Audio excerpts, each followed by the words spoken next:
They brought the terrorism to Seattle, and now they're going to cover it up.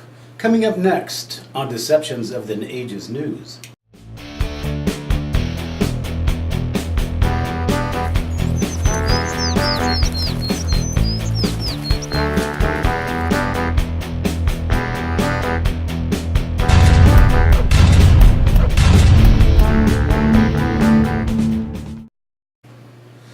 They brought the terrorism to Seattle. Now, after the Amtrak disaster, the governor and the politicians who brought the terrorists to Seattle, including the judges, they want to cover it up. Hello everybody, welcome to Deceptions of the Ages News. If you are new to this channel, we talk about the deceptions that have occurred over time that have to do with Latter-day Saints or Mormons, Freemasons, and Extraterrestrials. Today we're talking about one of the biggest deceptions of all, and that is this importation of terrorism.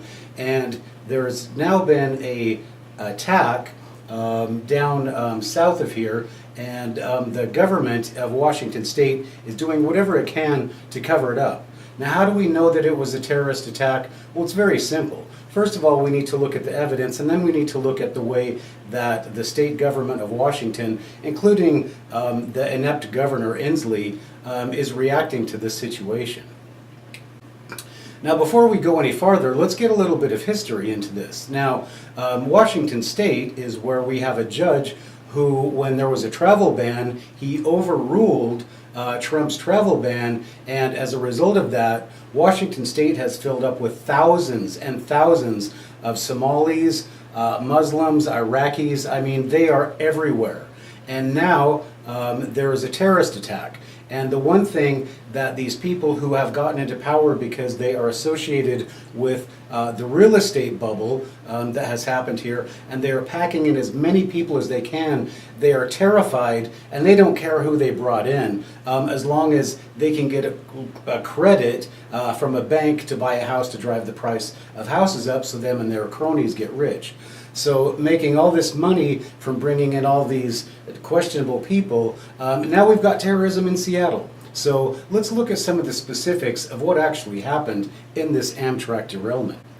Okay, so first thing, at 7:33 a.m. yesterday morning, this train derailed. Now the first thing that they said when it came out was that it was the fault of the driver.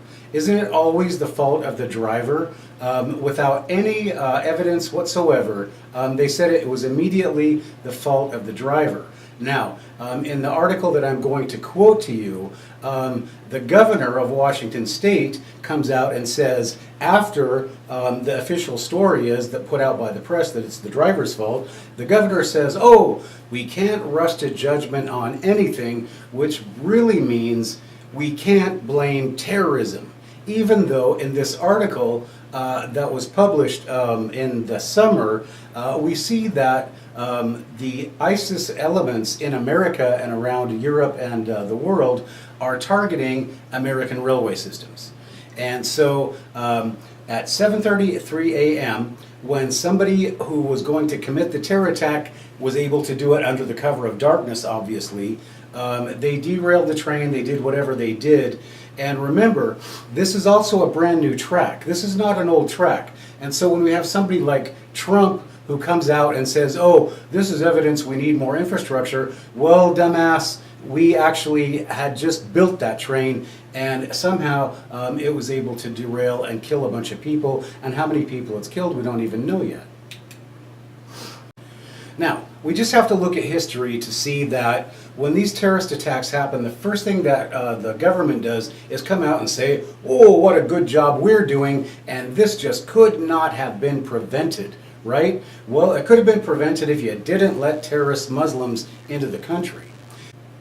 So now, as a result of this terrorist attack, now I seriously doubt that they are ever going to come out and admit that it's a terrorist attack, because that will people will stop coming to Seattle. Now, this Seattle is a huge bubble right now. There are so many people, you can't even use the roads here. It's a completely impractical city to live in, and they have brought every person from every third world country that you can imagine, and these people are here, and God knows what they do and what they're doing here, but thanks to Inslee and his crooks friends in his political campaigns who are just here to drive up the price of the real estate so they can all become even more rich, like people like Paul Allen and his Crooked Seahawk organization. Well, these people are all making a lot of money. So what they don't want to have is they don't want to have anybody coming out and saying, oh, this was a terrorist attack. So they will come out and do everything they can to avoid anybody coming and saying it's a terrorist attack.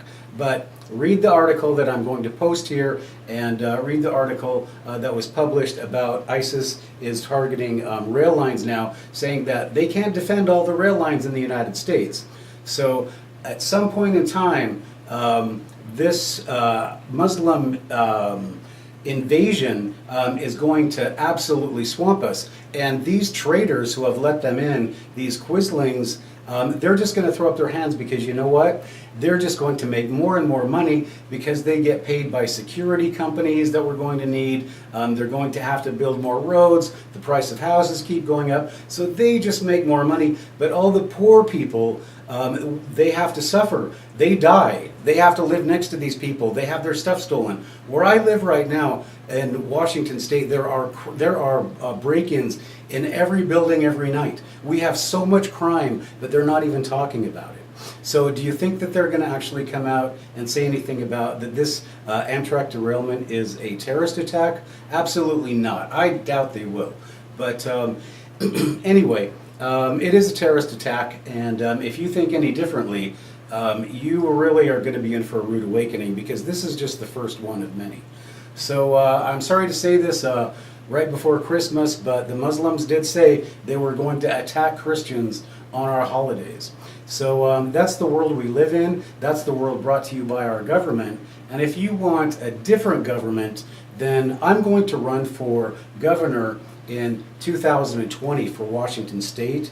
I will take care of this problem. I will take care of all of Washington's problems. So if you want a good governor who's going to take care of you, who's going to take care of Americans, consider a vote for Matthew Hines. We'll see you next time on Deceptions of the Ages News.